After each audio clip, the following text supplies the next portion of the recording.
At ayun nga guys, no, nabalitaan natin yung mga changes na naman ng immigration sa immigration levels plan sa Canada kung saan babawasan ang mga Number 1, policies are changing frequently. Naobserbahan na natin. Last point natin, which is good news, 40% of permanent residents will be selected from temporary residents. Pero ayun nga, again, nandito na tayo, nandito na yung mga temporary residents ng mga iba sa atin.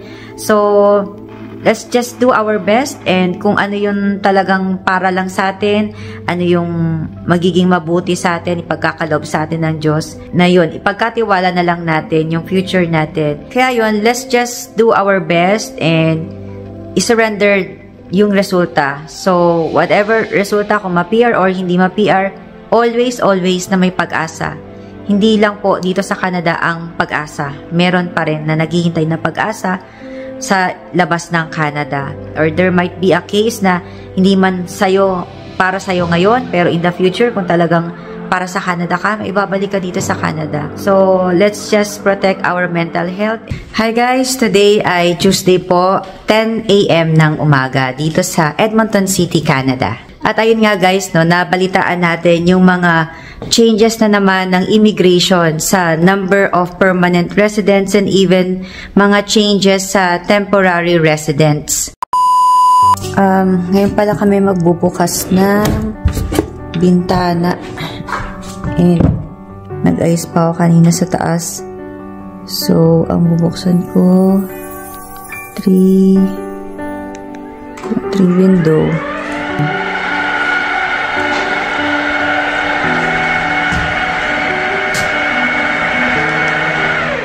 Yan, sobrang maliwanag, no? Yan, dito sa Edmonton City, wala pa kaming snow. Pero nung mga nakaraang araw, may mga flurries. Pero, ayun, pagka bumagsak na siya, hindi naman siya nagbi-build up. Yan. So, yun, wala pa kaming mga snow. Pero maulan. Maulan ng mga nakaraang araw. And makulimlim. So, ayan, wala pa tayong snow. Pero, sa mga nakikita ko sa Red Deer, meron na sila. And sa Edson, yung mga palapit sa mga bundok, ayun, meron na silang mga snow ngayon. And nasa temperature na rin tayo ng negative or minus. So ayun guys, medyo matagal-tagal tayong hindi nakapag-vlog dahil sa parang pag nasimulan mo ng hindi mag-vlog, parang nagdedire-diretso na. So naging busy sa mga kids. Nasabi ko rin nga sa aking Facebook account na ayun, may problema ang aking editor, kaya hindi rin ako makapag-edit. Ginagawa ko lang ng paraan ngayon para makapag-edit. So anyhow, ayun, pag-uusapan po natin yung mga pagbabago na naman na nangyari na inilabas ng immigration ng Canada. Inilabas po Huwebes ang bagong immigration levels plan sa Canada kung saan babawasan ang mga immigrant na tatanggapin sa bansa. Kasama po natin si Immigration Minister Mark Miller para pag-usapan ang plano ng federal government. Minister Mark Miller, thank you for joining us today. Thank you, Paula. Right off the bat, many of us anticipated that the levels plan will be announced on November 1st, but it was announced a day after the Prime Minister met with his caucus. Is there a relation to the timing? No, none at all. I mean, I think we were planning to announce it anyway. We usually announce it. I have to legally announce it by November 1st. And I guess because of that, many think that was this a tactic to take the focus away from the trouble that the Prime Minister is facing with his own party? No, not at all. I mean, these plans, unless the people at the party were planning to do it around our levels plan, but it doesn't matter. You know, these things are things people say, but they don't make sense, and it's stuff that's we've been working on for months. This is a very serious plan that is a very reasonable plan for Canadians in serving immigrants well as they come to this country in the volumes that we can accept. This is a significant reduction this year, and so the Prime Minister obviously wanted to make sure that he was being responsible and taking responsibility for announcing it himself alongside me. And I think that was the right thing to do. Having mentioned that there have been significant changes to the levels plan this year for the next 3 years, the Canadian Federation of Independent Business is actually sounding the alarm over the possible significant impact this has on the economy, including, business closures, increased workforce gaps, shorter shifts. So the hospitality, tourism, and service sectors will be among the hardest hit. What can you say about this? I won't sweep under the carpet some of the challenges that businesses that have become over-reliant on foreign workers will face. I think we have to take a good look at the domestic labor market here that is robust and the availability of people to work that is there. At ayun nga guys, meron tayong 3 punto na pag-uusapan patungkol sa topic na ito. Number 1, policies are changing frequently. Naobserbahan na natin mula talaga nang pumasok yung taon, sunod-sunod na yung mga changes, parang every quarter, every 3 months may mga changes na lalabas. Nagbago ang POF ng student application.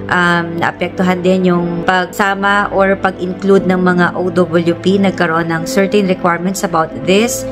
And there's a lot of changes na nangyayari frequently. At dito rin nga sa loob ng Canada ay marami ring mga hindi magagandang nangyayari. Kaya naapektuhan din ng immigration. Kaya ang immigration ay nandun pa rin sa punto na ini-estima or ini-estimate pa rin niya yung mga galaw niya. And ayun, kapag hindi naging okay yung kanilang nilabas na policy, asahan natin na may mga changes pa rin na susunod. Pwede itong bawiin or pwede itong ibahin.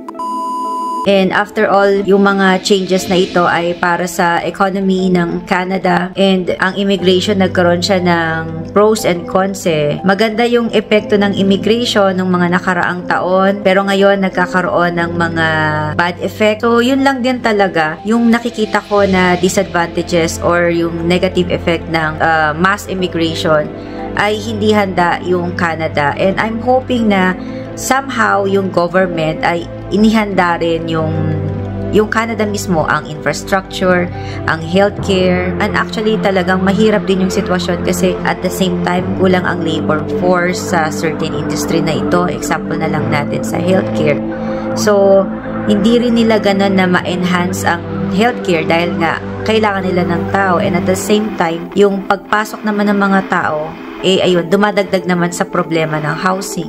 Talagang it's very hard sa parte ng immigration. So mahirap din talaga ang desisyon ng government. Nandun tayo sa sitwasyon na kumbaga yung manobela, pag kailangan kabigin, kakabigin, pag kailangan ihinto.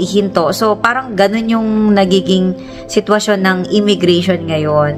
And the sad part lang din yung mga tao na nasa part na to, para sa mga taong vulnerable sa immigration or yung mga apektado ng mga changes ng immigration, ayun, sila yung talaga yung malaki ang impact sa kanila. Number 2 point, businesses will be impacted. For the longest time, kakonekta na rin ng businesses ang mga temporary foreign worker. And sabi nga sa news, sa interview, na there will be businesses na talagang maapektuhan and may possibility na mag-close yung iba. Pero yung sagot nga ng minister ay ang gusto ng immigration, ng government ay mag-focus ang mga business owners sa pagkuha ng labor force sa mga taong nandito na sa Canada. Talagang alam din naman ng lahat na yung job competition ngayon mahirap. May nabasa nga ako na ultimo pag-apply lang sa mga fast food, kahit na meron kang kakilala, mahirap pumasok. May mga ganong sitwasyon. So sa pagpasok ng mga temporary residents, doon nagkakaroon talaga ng matinding competition dahil sa limitado nga lang yung ino-offer na trabaho.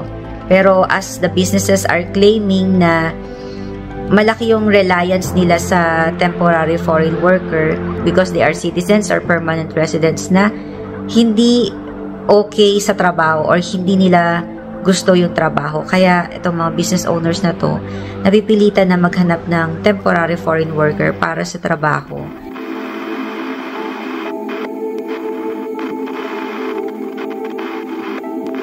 But in this part, it's gonna be advantage sa mga taong nandito na nga sa Canada dahil sa ang immigration, ang government, gusto nila na mag-focus ang mga businesses sa mga taong nandito na sa Canada. At ang kagandahan nga, kung yung tao na kukunin ay nandito na sa Canada para sa certain job vacancy na yon, ay meron na siyang bahay basically. Hindi na siya, kumbaga, newcomer na magdadagdag sa housing crisis dito sa Canada. So, yun yung isa sa mga point na ina-highlight ng minister. So, ayun nga guys, yung mga businesses na pwedeng maapektuhan ay yung mga nasa hospitality, tourism, services. So, yun yung may mga big reliance sa foreign worker. And na-mention din ng minister na talaga merong kakayanan and merong power ang immigration towards our economy. Hina-highlight niya na hindi lahat ng labor force problem ay masusolusyonan ng immigration. So, talagang ini-encourage ng minister na maging open ang mga business owners sa mga nandito na sa Canada. At sa nakarang video ko nga na tackle natin yung mga cities na mataas ang unemployment rate. So, marami yung naghahanap ng trabaho. At yun ang gustong maging focus ng minister na maging open sa mga readily available people dito sa loob ng Canada. And in somehow, good news ito para sa mga nandito na sa Canada. Mapa temporary foreign worker na nandito na nga or PR or citizen. Next point naman natin, temporary residency does not guarantee permanent residency. And yes, mabigat ito para sa mga temporary residents. And that is the truth na hindi talaga 100% na nag-temporary resident kasama na dito ang mga students under work permit ay nagagaranti ang permanent residency. And also, it doesn't mean na pagka-qualify ka ay automatic guaranteed na ang permanent residency. Naalala ko yung unang application namin dito sa Canada, yung unang try namin na makapag-apply nga dito sa Canada, sa province ng Manitoba. So, meron kaming kamag-anak doon, specifically si husband ay meron pong kapatid doon. So, gumawa kami sa Manitoba province ng EOI or Expression of Interest. Naghintay kami ng more than 1 year. Qualified naman kami. Sinagutan namin yung ano nga ba yung tawag doon? Yung test na just to give you an idea kung pasok ka sa mga requirements or criteria na hinahanap nila. So, okay naman. Nagkaroon kami ng hope na makakapasok nga kami ng Canada dahil nga ayun, may kamag-anak ka. And then, in demand din naman yung work ni husband and current siya.